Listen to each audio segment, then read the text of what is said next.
aïe, aïe, aïe, aïe, aïe, aïe, aïe, aïe, aïe, aïe, aïe, aïe, aïe. Bon, restons quand même objectifs. Voulez-vous bien, on reste quand même objectif pour cet épisode. On va parler de l'épisode 5 de Secret Invasion aujourd'hui. Donc, restons objectifs. Déjà, il n'est pas si mauvais que ça. Mais quand même, il est un petit peu moins bon. Je suis un peu déçu.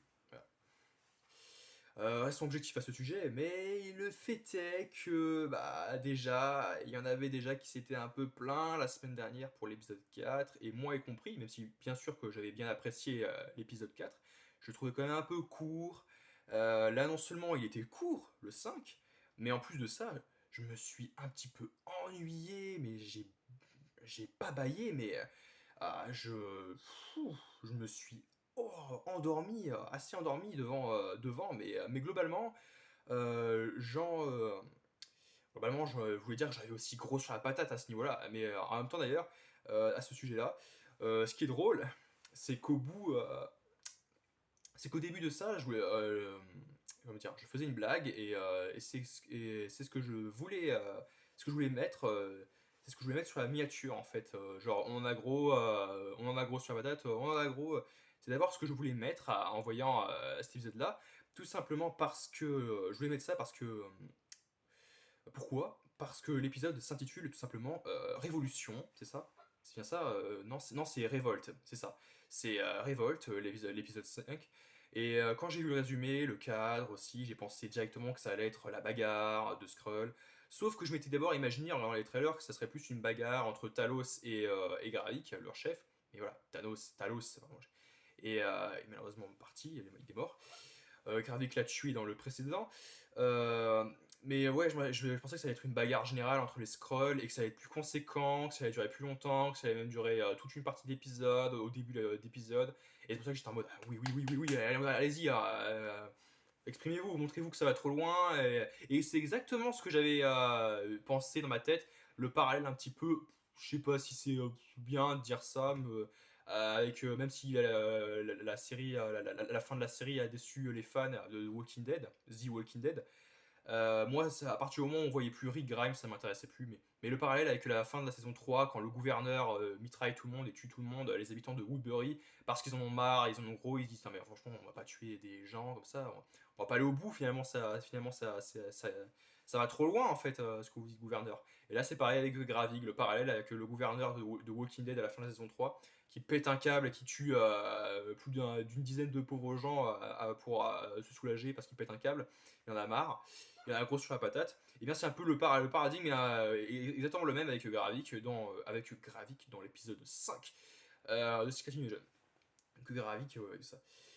Oui, je vais t'imaginer ça. Alors aussi, revenons sur les points un peu. J'ai fait un petit peu le tri avec les points forts dans ma tête et les points faibles. On va d'abord parler des points faibles, comme ça après ça sera débarrassé. Puis les points, hein, on parlera plus des points forts après. Déjà, en point faible, l'épisode est beaucoup trop court. Il dure mais à peine plus de 30 minutes, c'est beaucoup trop court. Déjà que le générique dure 107 ans, il dure quasiment aussi longtemps qu'un générique de film qui dure entre 10 minutes à peu près. Mais c'est beaucoup trop long là en fait. Il n'y a pas de, en plus il n'y a pas de scène post-générique dans les crédits. Il y a rien du tout. Il y a juste directeur de bif, enfin réalisé par, écrit par, dirigé par Kevin Feige, tout ça, etc. Les crédits, les noms. Et ça défile avec la musique pendant près de 8 à 10 minutes et c'est insupportablement long. Alors après, en même temps, personne ne s'inflige ça, et pas tout le monde quitte à ce moment-là.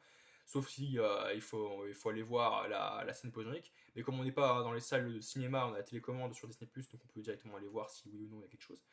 Mais là, je pense que ça sera plus vers l'épisode 6 qu'il y aura quelque chose, et ça sera peut-être un lien direct avec le prochain film, le prochain film The Marvels, où on verra peut-être directement Monica Rambeau, les Skrulls sur la base sabre, pour voir s'il y en a. Parce que je pense qu'il y en avait dans l'espace, il me semble qu'il y avait dans la scène post-crédit de Spider-Man Far From Home. Donc il y avait sûrement des Skrulls qui étaient sur la base avec Fury là-bas, qui sont encore là-bas, en plus du million qui reste sur Terre, à peu près. Oui, mais franchement, c'était beaucoup trop long. Enfin beaucoup pas. Parce que parce que je m'étais ennuyé quand même devant. Il y a beaucoup trop. Enfin, pas beaucoup trop, mais un petit peu de blabla où il dit effectivement. Voilà, c'est les blabla classiques que j'aime pas tellement. Pour venir un petit peu là-dessus, ce que je voulais dire aussi, c'est que oui, il y a aussi beaucoup de choses qui étaient un petit peu sous-exploitées. Par exemple, on ne voit pas Gaïa se servir de ses nouveaux pouvoirs, parce qu'on sait que c'est une super Skrull comme Gravik, et qu'elle a Extremis en elle, le virus Extremis qu'on a vu dans Iron Man 3, et elle s'en sert pas, alors que pourtant elle va voir directement la femme de Nick Fury, donc Fury chez elle, donc Priscilla, Vara de son vrai nom, Vara, son nom Skrull, c'est bien ça. Donc elle va la voir, évidemment Vara directement elle se méfie, elle se dit alors évidemment Gravik t'envoie pour me tuer, ça va, il en a marre, il a compris que j'étais avec Fury et tout. Et, euh, et évidemment non, évidemment elle était venue pour autre chose. D'ailleurs j'ai bien aimé l'échange avec Fury et Gaïa un petit peu sur le parallèle un petit peu de ce qu'ils ont vécu tout au long de leur vie. Et franchement, ouais, mais c'est dommage, franchement, encore une fois, que Gaïa s'est pas servi de ça aussi. Et puis il y a un peu trop de blabla avec Priscilla, ça dure un petit peu trop longtemps, franchement. Alors, pour les points forts du film, déjà, il y en a beaucoup, enfin certains. La bagarre, malgré tout, contre Gravik, elle est très très vite expédiée, c'est court. Tu vois juste Gravik défoncer 3 Skrulls, en tuer juste 2 ou 3, je crois, en plus de son d'un de ces lieux de, enfin je sais plus comment il s'appelle, mais il s'était infiltré dans l'épisode 3 dans un sous-marin je crois, et voilà, donc il le tue en se servant d'un pouvoir de Groot, il me semble. Il prend le, voilà, donc il étend son bras comme Groot et il le transperce, il l'empale. Donc après, ça ensuit une bagarre entre les Skrulls plus tard avec Beto qui décide de. Voilà, Beto et d'autres qui en ont marre, qui ils décident de se révolter. Ils se disent, mais franchement, ça va beaucoup trop loin. Et justement, le parallèle à ce que je vous ai dit tout à l'heure. Voilà. Mais sinon, ça dure toujours beaucoup trop longtemps. En fait, il défonce avec tout seul d'autres Skrulls. Et puis il dit, bon, allez, d'autres volontaires, les personnes. Et évidemment, personne ne s'impose. Mais voilà. Après, j'ai bien aimé la cérémonie funéraire en l'honneur de Talos, les funérailles de Talos, avec Gaïa et Vara. Et c'était plutôt sympathique, ça et tout. J'étais très bien respecté. Avec la prière, elle dit oui, qu'elle ne connaît pas la prière, donc j'espère c'est que c'est pas trop. On ne traîne pas trop là-dessus non plus.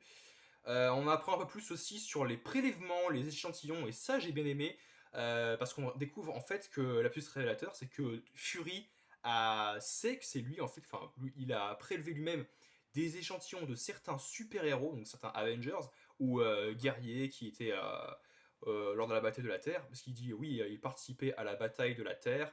Donc évidemment, ça fait référence à la bataille contre Thanos et c'est contre les armées de Thanos. Donc il dit effectivement qu'on a eu beaucoup de prélèvements, beaucoup d'échantillons. Et en fait, il en parle aussi avec Sonia, c'est ça, Sonia qui de son côté est partie à Londres pour trouver son patron, qui... je sais plus trop comment il s'appelle cet acteur, mais il a joué effectivement beaucoup de rôles dans le Marvel Cinematic Universe et également dans Blade 2 et puis dans la série Daredevil. Mais oui, ce personnage-là se révèle être un Skrull et effectivement, elle en profite aussi pour retrouver le fameux labo ou un pseudo-labo dans lequel il travaillait avec les échantillons pour créer des super Skrulls et essayer d'exploiter les pouvoirs de certains super-héros. On ne sait pas s'il y a aussi Captain Marvel, alors oui, parce qu'il parle de Captain Marvel. Non, non, pas du tout. C'est peut-être moi qui me fais des idées dans plusieurs critiques, je sais pas. Mais à un moment, ouais, il explique clairement qu'il y a eu des échantillons qui étaient des ADN qui ont été récupérés. Et effectivement, il y en a d'autres, sûrement quelques réseaux scientifiques qui ont été stop secret, qui ont été infiltrés par les Skrulls. Ce qui explique pourquoi parmi eux, parmi les scientifiques, il y avait des Skrulls. Nick Fury ne le savait pas. Parce qu'évidemment, il n'appelait pas Monsieur Nick. Personne de toute façon qui ne le connaisse pas ne l'appelle Nick. Et tous ceux qui le connaissent savent très bien qu'il ne faut pas l'appeler Nick. Donc il ne pouvait pas malheureusement se douter et puis que c'était des Skrulls infiltrés qui avaient utilisé ces échantillons pour créer les Super Skrulls, mais à des mauvaises fins en fait, évidemment pour écraser les Avengers, essayer de leur tenir tête et de les éliminer, voilà, pour éviter que eux n'aient plus de menaces et qu'ils puissent tranquillement déclencher une potentielle troisième guerre mondiale entre la Russie et les États-Unis et puis d'autres grosses puissances mondiales. Donc ça j'ai trouvé ça assez sympathique, même si c'est vrai que je me dis attends mais c'est what the fuck, c'est Nick Fury qui est responsable de ça en fait, qui est après on peut s'en servir vu que Gaïa là aussi, donc l'extrémiste. Donc il y avait aussi un choix qui était assez audacieux de décider de révéler au président des États-Unis où se trouvait la planque des Skrulls, donc en Russie quelque part.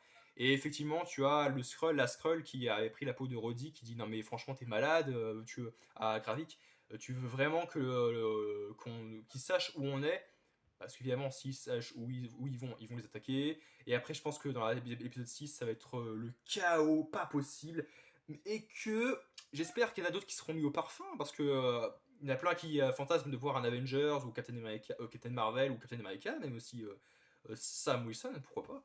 En vrai, j'aimerais bien Sam Wilson. Parce que Captain Marvel, franchement, si derrière, dans The Marvels ou plus tard, elle ne nous explique pas vraiment ce qu'elle faisait, que au moins elle ait essayé, au moins elle a essayé, quoi, de trouver une planète et qu'elle a pas réussi, du coup elle est passée à autre chose. Elle aurait faire ce qu'elle veut de sa vie, mais je dis pas le contraire, ce personnage a le droit de faire ce qu'elle veut. N'empêche que, voilà, au moins qu'elle ait essayé, quoi, d'essayer de trouver quelque chose et de trouver une solution et d'aider des furies, parce que voilà. Et en même temps, c'est pour ça que le film Captain Marvel se conclut là-dessus, comme quoi elle, et surtout Maria Rambeau et puis Nick Fury, allaient essayer de trouver une solution pour trouver une planète. Et enfin aussi, dernier truc assez intéressant, c'est le retour de Rick Mason, qui avait joué dans Black Widow, qui aide Black Widow à prendre une espèce d'avion, de jet, et des fringues, des armes, un plan. Il l'a hébergé, enfin il l'a aidé pendant son parcours dans Black Widow, pendant qu'elle s'était échappée, pendant qu'elle avait été traquée par Ross, par les États-Unis, tout ça. Et j'ai plutôt apprécié. Donc il y a aussi Fury qui, comme Natasha dans The Winter Soldier, Captain America et le Soldat d'hiver, qui voilà, se fait passer pour un russe, il enlève sa face, et on sent qu'on c'est Nick Fury, et sur le coup j'ai fait oh, mais j'étais en mode pourquoi ils nous montrent ça, un russe qui dit ah, bonjour, bienvenue en Russie, bon, bienvenue chez vous, voilà. Et on nous montre, mais je dis mais où est-ce qu'il veut aller avec ça en plus de ça. Et en fait, il se révèle que c'est Fury qui vient retrouver Sonia, et puis il va se recueillir sur sa tombe parce qu'il y en a plusieurs de par le monde. Voilà, donc il y en a qui pensaient qu'il était vraiment mort, donc voilà. Et il récupère le fameux échantillon qu'il est censé supposément donner à Gravik, mais en échange, je crois que d'ailleurs en plus ils échangent entre eux en disant t'as une longueur d'avance sur moi, donc tu vas sûrement te douter de ce que je vais faire. Et je sais pas ce qui va se passer avec cet échantillon, ce prélèvement et d'ailleurs qu'est-ce qu'il peut apporter ce prélèvement. Est-ce que ce test va réussir? Est-ce que c'est comme un peu comme un peu ce film médiocre Venom? Parfois ça marche pas parce qu'on meurt et on mord la poussière, et parfois on est ultra pété, on a plein de pouvoirs, extrémis, machin, et Groot, ou encore beaucoup de puissance, comme que l'obsidienne, là qu'on peut encore mettre des patates et tout casser. En vrai, ça peut être intéressant de voir la suite là-dessus. Et à la fin, il récupère son cache-œil, son bandeau, et il dit bon, c'est, on y va, met son manteau. Et ben, il va aller directement à la nouvelle Skrullos. Je pense que la fin, tout le monde va aller à la nouvelle Skrullos en Russie, puis ça va être le chaos total, beaucoup de Skrulls, beaucoup de morts dans les deux camps, beaucoup de sang entre les mains des Skrulls et des humains, et puis les armes à feu, etc. On verra qui est qui. Et j'espère qu'on reverra le vrai Roddy aussi, d'ailleurs, aussi dans l'épisode 6, parce qu'à la fin, on n'a toujours pas vu le plan où on sait Gaïa qui récupère les personnes importantes du monde, et peut-être qu'il y a Roddy parmi eux, je pense. Et le vrai Ross, peut-être, on ne sait pas si c'était lui. En tout cas, n'hésitez pas à me dire ce que vous avez pensé de cet épisode, et on se retrouve pour l'épisode 6 la prochaine fois. Moi, je pense qu'il sera très bien cet épisode 6, j'ai hâte d'en parler ici. J'attends que l'épisode dure plus longtemps, j'attends qu'on voit au moins un Avenger, que dans la scène post-générique, qu'on voit Captain Marvel et Monica Rambeau, qu'on sache ce qu'elles ont fait, même si je pense qu'elles se croiseront peut-être pas avant que The Marvel, je ne sais pas, ou peut-être que ça sera ça dans le film. Et sinon, voilà, j'espère que là, que ça sera pas trop, voilà. La série pour moi a été très très bonne jusqu'à présent, de très bonne qualité. C'est dommage cet épisode, selon moi, était un petit peu moins bon. Et mais bon, il y a quelques twists, enfin, avec les échantillons et puis la façon comment ils vont essayer d'entrer dans la planque à la nouvelle Skrullos. Et donc c'est pour ça que rien pour ça j'ai plutôt apprécié, voilà, c'était assez sympathique. Donc on se retrouve à très bientôt pour parler pour d'autres vidéos sur Marvel.